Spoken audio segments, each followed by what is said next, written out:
نہ ہوگا یک بیاباں ماندگی سے ذوق کم میرا، حباب موجۂ رفتار ہے نقش قدم میرا۔ السلام علیکم سامعین، آج میں غالب کا ایک قطعہ جو ہے وہ لے کر آپ کے سامنے حاضر ہو رہا ہوں۔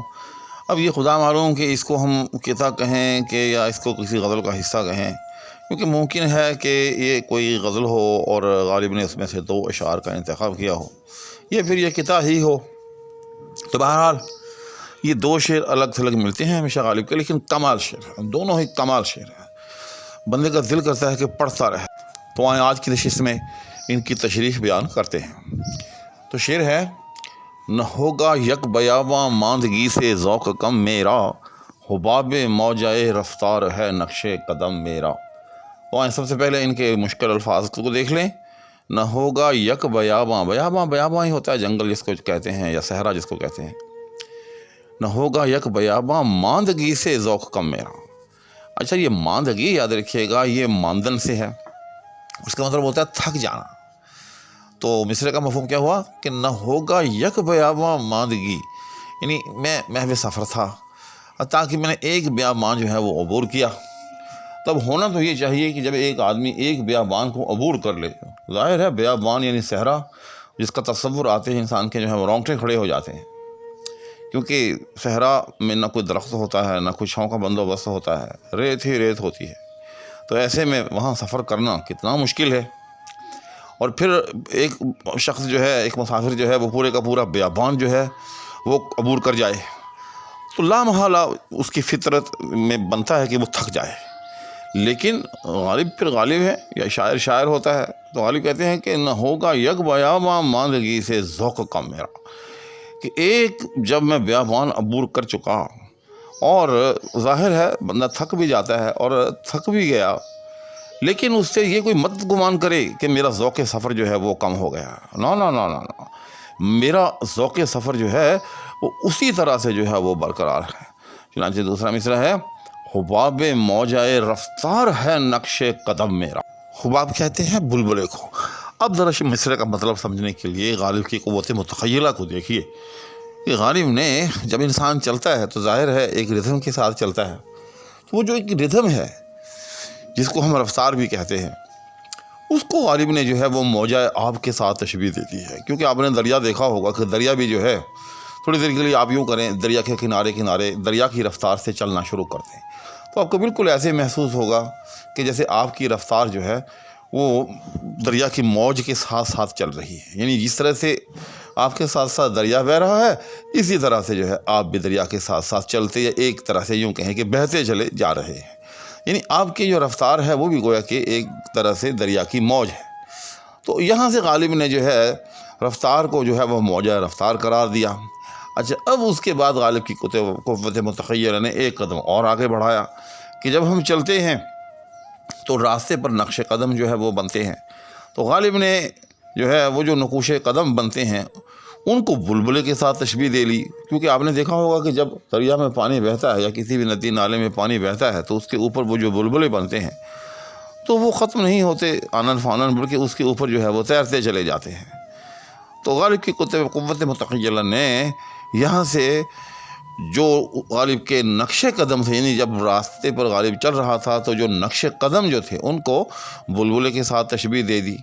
تو خلاصہ یہ ہوا اس مصرعے کا کہ جس طرح سے دریا بہتا ہے اور اس کے اوپر بلبلے جو ہوتے ہیں وہ تو اوپر جو ہے پیدا ہو جاتے ہیں، لیکن دریا رکتا نہیں ہے، دریا بھی چلتا رہتا ہے اور اس کے ساتھ ساتھ اس کے بلبلے جو ہیں وہ بھی تیرتے رہتے ہیں۔ تو بیان ہی غالب کہتا ہے کہ میری بھی جو رفتار ہے یہ رکنے والی نہیں ہے۔ حباب موجۂ رفتار ہے نقش قدم میرا، کہ میرا نقش قدم جو ہے، یاد رکھیے گا کہ یہ بھی ایسا نہیں ہے کہ ایک بیابان میں نے عبور کیا اور تھک گیا کہ بس اب میرے نقش قدم جو ہے یہیں آ کر ختم ہو گئے۔ نا نا نا نا، میں اسی طرح سے جس طرح سے کہ دریا بہتا ہے اسی طرح سے میں بھی چلتا رہوں گا، ایک اور بیابان جو ہے وہ عبور کروں گا، اور پھر اس کے بعد ایک اور بیابان عبور کروں گا، اور ظاہر ہے جب چلوں گا تو نقش قدم پیدا ہوں گے۔ تو جس طرح سے جب دریا بہتا ہے اس کے اوپر بلبلے جو ہیں وہ چلتے ہوئے دکھائی دیتے ہیں، اسی طرح سے آپ کو بھی میرے نقش قدم جو ہیں وہ ہمیشہ نظر آتے رہیں گے۔ خلاصہ یہ ہوا کہ میں ایک بیابان عبور کرنے کے بعد کوئی یہ نہ سمجھے کہ میں تھک گیا ہوں، بلکہ میں دوسرا بیابان عبور کرنے کے لیے تر و تازہ ہوں، اور اسی طرح سے میں چلتا رہوں گا۔ اچھا، اب ایک سوال پیدا ہوتا ہے کہ پھر اس شعر کا مقصد کیا ہوا؟ مقصدیت اس شعر کی بالکل واضح ہے کہ زندگی انسان کی جو ہوتی ہے وہ جان جوخم سے اور پتہ نہیں کیسی کیسی آفت و مصیبتوں سے بھری ہوئی ہوتی ہے، اور پھر جو عشاق ہوتے ہیں ان کے ساتھ غم روزگار کے ساتھ ساتھ غم جانا بھی جو ہے وہ بھی نتھی ہوتا ہے۔ تو عقل کا تقاضا تو یہ ہے کہ جب انسان کسی ایک عشق میں مبتلا ہو یا کسی ایک مصیبت سے اس کا واسطہ پڑے تو بس پھر جو ہے وہ توبہ طیب ہو کر ایک طرف ہو کر بیٹھ جائے۔ اللہ کہتا ہے کہ نہیں، کوئی یہ نہ سمجھے کہ میں ان آفات و بلیات سے تھک کر جو ہے زندگی کے آگے ہتھیار ڈال دوں گا۔ نہیں، ہتھیار نہیں ڈالوں گا، بلکہ اسی طرح سے جو ہے زندگی کے ساتھ نبرد آزما رہوں گا۔ اس کے بعد اس قصے کا کہیں کہ دوسرا شعر ہے: محبت تھی چمن سے لیکن اب یہ بے دماغی ہے کہ موج بوئے گل سے ناک میں آتا ہے دم میرا۔ تو یہ بھی غالباً ایک اپنی کیفیت جو ہے وہ بیان کی ہے۔ انسان کے اوپر جیسے مختلف قسم کی کیفیات جو ہیں وہ گزرتی رہتی ہیں، کبھی انسان خوش ہوتا ہے، کبھی انسان غمگین ہوتا ہے۔ خوشی کے اندر انسان جو ہوتا ہے وہ پھولوں کو اور مختلف مناظر کو جو ہے دیکھنے کی خواہش کرتا ہے اور اس کا سیر گلشن کو جی چاہتا ہے، لیکن جب انسان پریشان ہو، اداس ہو، تو پھر کوئی چیز بھی اچھی نہیں لگتی۔ بس یہی کچھ غالب نے جو ہے اس شعر میں بہت خوبصورت پیرائے میں بیان کیا ہے۔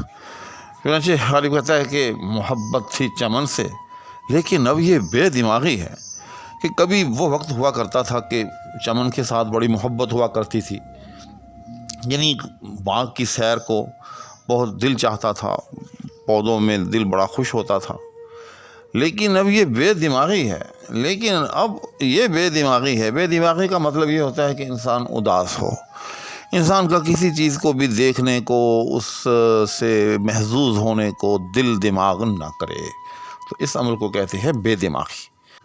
تو غالب کہتا ہے کہ اب بے دماغی کی ایسی کیفیت ہے کہ موجے بوئے گل سے ناک میں آتا ہے دم میرا، یعنی اندازہ لگائیں کہ پھول کی خوشبو جو ہے وہ انسان کو کتنی بھلی لگتی ہے۔ صبح کے وقت جب پھول تازہ کھلے ہوئے ہوں، ان میں سے نکلنے والی خوشبو جو ہے وہ انسان کے دل دماغ کو، مشام جان کو کتنا معطر کرتی ہے۔ لیکن غالب کہتا ہے کہ ادھر یہ صورتحال ہو گئی ہے کہ وہی موجے بوئے گل، یعنی وہی پھولوں کی خوشبو اب مجھے مطلق اچھی نہیں لگتی۔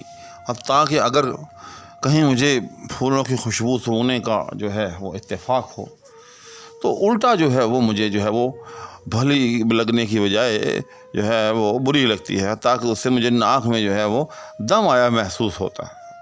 تو یہ ایک محاورہ ہے کہ فلاں نے فلاں کے ناک میں دم کر رکھا ہے، یعنی اس کو بہت تنگ کیا ہوا ہے۔ تو غالب نے اس شعر کے اندر بس ایک اپنی کیفیت کا جو بدلاؤ ہے، اس میں جو تبدیلی آئی ہے وہ بیان کی ہے۔ تو آج کی اس ویڈیو میں یہی دو اشعار، انہی کے ساتھ ہی اب اجازت چاہوں گا۔ اللہ حافظ۔